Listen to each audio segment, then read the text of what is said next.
नमस्कार, आपका बहुत-बहुत स्वागत है हमारे चैनल लीगल आउटलुक में। हम आज एक नए कानूनी नज़रिए पे चर्चा करते हैं। एक सवाल पूछा गया मुझसे कि क्या अनरजिस्टर्ड डॉक्यूमेंट की बेसिस पर कोई मकान खरीदा हुआ है या कोई प्रॉपर्टी खरीदी हुई है, तो क्या उसका पोज़ीशन वापस ले सकते हैं हम? बड़ा दिलचस्प सवाल था, चूँकि इसमें जब आप फैक्ट समझेंगे, जब मुझे उस व्यक्ति ने अपना फैक्ट बताया, तो मुझे भी बड़ा परेशानी हुई सुनकर। आप भी सुनो और बताओ क्या ये पोजीशन वापस ले सकते हैं। एक बुज़ुर्ग कपल थे और उन्होंने एक मकान खरीदा 48 मीटर का किसी अनऑथराइज़्ड कॉलोनीज़ में दिल्ली में। नॉर्मली इन कॉलोनीज़ में जो डॉक्यूमेंट बनते हैं वो पावर ऑफ अटॉर्नी और एग्रीमेंट टू सेल ही बनते हैं, चूँकि वहाँ रजिस्ट्री होती नहीं थी। उसके बाद वो ग्राउंड फ्लोर पे दोनों रहते थे। फर्स्ट फ्लोर उनका खाली था। उनका एक जानकार लड़का था, वो उनसे रिक्वेस्ट किया और उनसे बड़े अच्छे रिलेशन थे, तो उन्होंने फर्स्ट फ्लोर पे उसको रहने दिया। और फिर बाद में उसने शादी करी, फिर वो अपनी वाइफ़ के साथ रहने लगा, 10-12 साल निकल गए। फिर जब रिलेशन थोड़े ख़राब हुए, तो उन्होंने कहा कि भई तुम खाली कर दो, तो उसने मना कर दिया। अब वो एक एविक्शन सूट फाइल किए, वो एविक्शन सूट डिसमिस हो गया, चूँकि कोर्ट ने ये कहा कि भई आप दोनों के बीच में लैंडलॉर्ड टेनेंट का रिलेशनशिप नहीं है। ठीक है, उसके बाद उन्होंने उसको विथड्रॉ किए और फिर सिविल सूट फाइल किया। सिविल सूट में उस लड़का ने जो डिफेंस लिया वो ये था कि जो ज़मीन पे ये बना हुआ है, ये मकान वो गवर्नमेंट की ज़मीन है और ये इसके ऑनर नहीं है, लिहाजा ये ये पोजीशन क्लेम नहीं कर सकते जब ये ऑनर ही नहीं है। तो ट्रायल कोर्ट ने भी उनकी जो अपनी फाइंडिंग दी, वो उसके अनुसार वो ऑनर नहीं थे और उनका सूट डिसमिस कर दिया। अब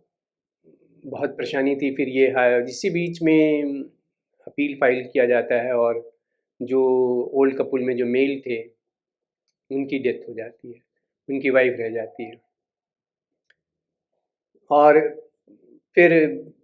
जो सबसे कॉमन आर्गुमेंट होता है, आपने जो भी इस व्यक्ति कोर्ट जाते हैं या इस तरह के केस को किया है, तो जब भी इस तरह का मैटर होता है, तो सबसे कॉमन आर्गुमेंट जो होता है उस एडवोकेट का जो अपोज कर रहा होता है अनरजिस्टर्ड डॉक्यूमेंट को, कि भाई इन जजमेंट जो सुप्रीम कोर्ट ने पास किया है, Suraj lamp industries versus state of Haryana, उसके अनुसार कोई भी व्यक्ति अनरजिस्टर्ड डॉक्यूमेंट की बेसिस पर ऑनर नहीं हो सकता, और नहीं, अगर वो ऑनर नहीं हो सकता तो वो इंटाइटल नहीं है पोजीशन क्लेम करने का, लेने का किसी भी व्यक्ति से। यहाँ भी ऐसा ही हुआ, यही आर्गुमेंट किया गया और इसको ट्रायल कोर्ट ने एक्सेप्ट कर लिया। तो इसके पहले कि मैं आगे बढ़ूँ, आपको बताऊं कि जब भी ये आर्गुमेंट दिया जाता है सूरज लैंप से रिलेटेड और सूरज लैंप की बेसिस पर, ये 2012 का जजमेंट है जस्टिस रविंद्रन का। उन्होंने ये इसको कहते हैं लैंडमार्क जजमेंट है, जो जितने भी ट्रांजेक्शन्स पहले खासकर दिल्ली में हुआ करते थे और जो आज भी होते हैं, पावर ऑफ अटॉर्नी की रजिस्टर्ड होता है, एग्रीमेंट टू सेल अनरजिस्टर्ड होता है, फिर विल रजिस्टर्ड होता है, इस तरह के जो डॉक्यूमेंट बनते हैं, इस डॉक्यूमेंट को कोर्ट ने ऑलमोस्ट ये कह दिया कि ये इसकी बेसिस पर आप ऑनरशिप नहीं क्लेम कर सकते, क्योंकि कोई रजिस्टर्ड सेल डीड नहीं है। तो हालांकि एक जो बात है इसमें, जिसको कोर्ट कभी एक्सेप्ट नहीं करती और मान लेती है कि भाई नहीं, डॉक्यूमेंट अगर रजिस्टर्ड नहीं है तो सेल डीड तो ऑनरशिप नहीं होगा, कि ये जजमेंट प्रॉस्पेक्टिव इफेक्ट से होना था। और जो भी इसके पहले जो डॉक्यूमेंट एग्जीक्यूट हुए थे, उसकी बेसिस पर अगर म्यूटेशन हुआ था, ऐसे तरह की कोई भी चीज़ हुई हुई है, तो उसको स्पेसिफिकली सुप्रीम कोर्ट ने इसमें कहा था सूरज लैंप में, कि उसको डिस्टर्ब नहीं किया जाएगा। इवन कि बहुत सारे हाई कोर्ट ने अपने अलग अलग डिसीजन में इस जजमेंट को, सूरज लैंप को इंटरप्रेट किया, और हमारे दिल्ली हाई कोर्ट के सिंगल बेंच ने एक हरदीप कौर वर्सेस कैलाश के केस में इंटरप्रेट किया और उसको ये कहा उसने बड़ा अच्छे लैंग्वेज यूज़ किए, बोला कि ये हो सकता है कि जो ये डॉक्यूमेंट्स हैं वो क्लासिकल ऑनर के रूप में एक्सेप्टेबिलिटी नहीं आती हो इस डॉक्यूमेंट की बेसिस पर, लेकिन ये एक बेटर टाइटल देता है, और ख़ासकर जब पोजीशन के मुकदमे की बात हो तो वहाँ पे ये इफ़ेक्टिव है। अगर ये पोजीशन आप क्लेम कर सकते हैं, अगर आपके जब अगर जो पोजीशन में है उसके पास कोई बेटर टाइटल नहीं है तो। सूरज लैंप ने ये भी कहा कि जो भी ये डॉक्यूमेंट्स होते हैं एग्रीमेंट टू सेल, ये लीगली वैलिड नहीं है ट्रांसफ़र के मोड को लेकर। इनकी बेसिस पर टाइटल ट्रांसफ़र नहीं होता है, लेकिन इनकी बेसिस पर कोई भी ट्रांजेक्शन अगर ऑलरेडी हो चुका है तो कोई भी गवर्नमेंट अथॉरिटी उसको रेगुलराइज कर सकती है। ये भी कहा सूरज लैंप ने। इवन की जो एक और अच्छी बात कही कि अगर कोई म्यूटेशन वगैरह हो गया है इन डॉक्यूमेंट की बेसिस पर तो उसको डिस्टर्ब नहीं किया जाएगा। तो सूरज लैंप ने जो इन बातों को कही, जैसे एक और भी बात कही थी कि अगर जनरल पावर ऑफ अटॉर्नी है, अगर फैमिली में किसी को दिया गया है तो वो वैलिड होगा।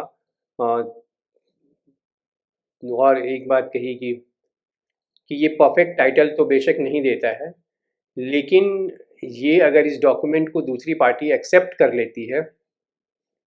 तो उसके बेसिस पर रिलीफ दिया जा सकता है। चूँकि कई बार बड़े अजीब अजीब से केस देखने को मिले सूरज लैंप के आने के बाद, कि जो प्रॉपर्टी बेच दी गई है और उसका भी पोजीशन क्लेम करने चले गए अर्लियर ऑनर, या उन्होंने फिर आगे किसी को सेल डीड कर दी। 10 साल पहले प्रॉपर्टी बेची हुई है, बाद में उसने किसी को सेल डीड कर दी, अपने रिलेटिव को, अपनी वाइफ को, और उसकी बेसिस पर फिर बैंक लोन वगैरह ले लिया। तो सूरज लैंप में के जजमेंट का बहुत लोगों ने अलग मीनिंग निकालकर गलत मुकदमे में भी चले गए। इसमें एक जजमेंट और भी है हमारे दिल्ली हाई कोर्ट का, और हरविंदर सिंह कोहली वर्सेस गोविंद कौर कोहली, जिसमें उन्होंने ये कहा कि भाई ठीक है, सेक्शन 53A का प्रोटेक्शन तो नहीं मिल सकता,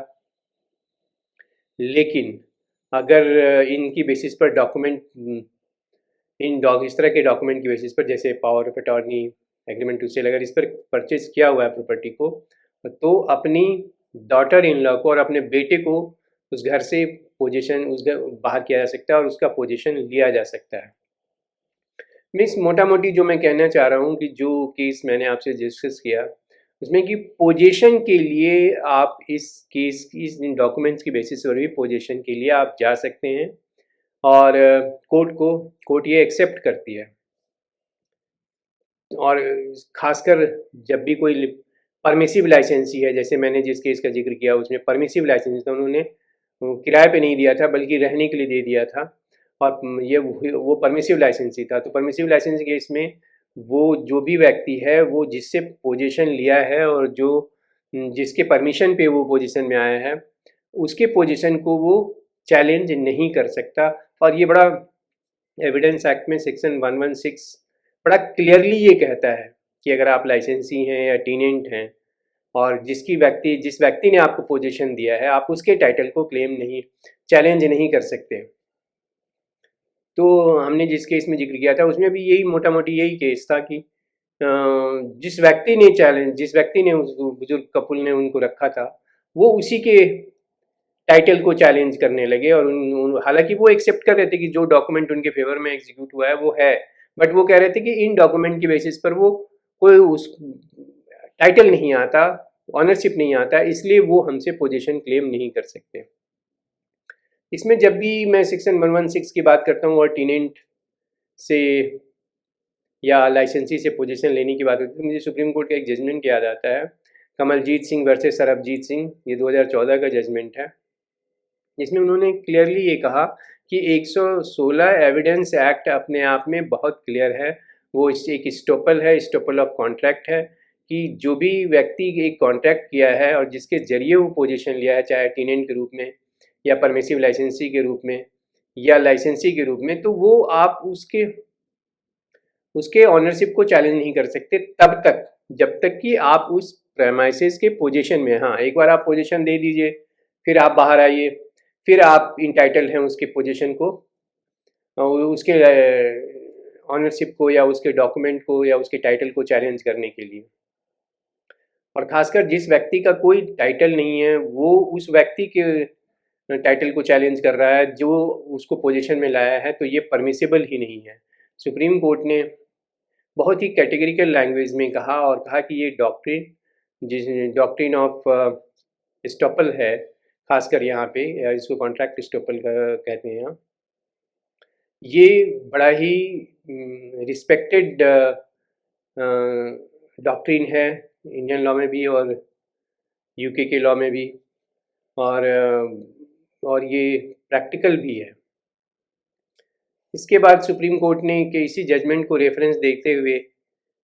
दिल्ली हाई कोर्ट ने, जिस मुकदमे का मैंने आपको बात किया था, उसमें eviction order pass suit for position की डिक्री पास करी, जो ट्रायल कोर्ट ने डिसमिस कर दी थी, उसको डिक्री पास करी। अच्छा, इस केस के बारे में जो बहुत इंटरेस्टिंग चीज़ लगा मुझे, ये जजमेंट, ये केस जो है ये इसमें जजमेंट लिखा है गौरांग कंठ साहब ने। गौरांग कंठ साहब का ये जजमेंट मुझे बहुत इंटरेस्टिंग लगा। 20-22 पेज का जजमेंट है, जिसमें शुरू के पेजेस में तो उन्होंने इस जो मुझे लगा शुरू के पेजेस में कि मैं भी लगा कि ये शायद ट्रायल कोर्ट के ऑर्डर को सस्टेन करेंगे, तो बहुत सारी एक एक पॉइंट को कवर किया इन्होंने, ताकि कोई कन्फ्यूज़न ना रहे किसी भी पार्टीज़ के मन में कि ये जजमेंट्स ऐसा भी हो सकता था, दूसरे तरह का हो सकता था। तो ये इन्होंने जो बाद में कंक्लूड किया, और ख़ासकर वो स्टेपल पे 116 एविडेंस एक्ट को लेकर जो डील किया, वो मुझे बहुत अच्छा लगा। और हर एक आस्पेक्ट को इन्होंने बहुत बढ़िया डील किया है। मैं जिस जिस केस की बात कर रहा हूँ, उस केस का नाम है Bimla Chopra and others versus Kuldeep, और ये 2 मई 2023 का जजमेंट है। हर एक पहलू को देखा गया और इन्होंने अल्टीमेटली जस्टिस करी उस ओल्ड कपूल के साथ। हालांकि उसमें तो लेडी ही रह गई थी, तो और सूट फॉर पोजीशन में डिक्री पास किया, उनको डायरेक्शन दिया। इवन कि जो अनऑथराइज ऑक्यूपेशन में मुकदमा फाइल होने के बाद जो रहे थे, उन्होंने मेंस ने प्रॉफिट भी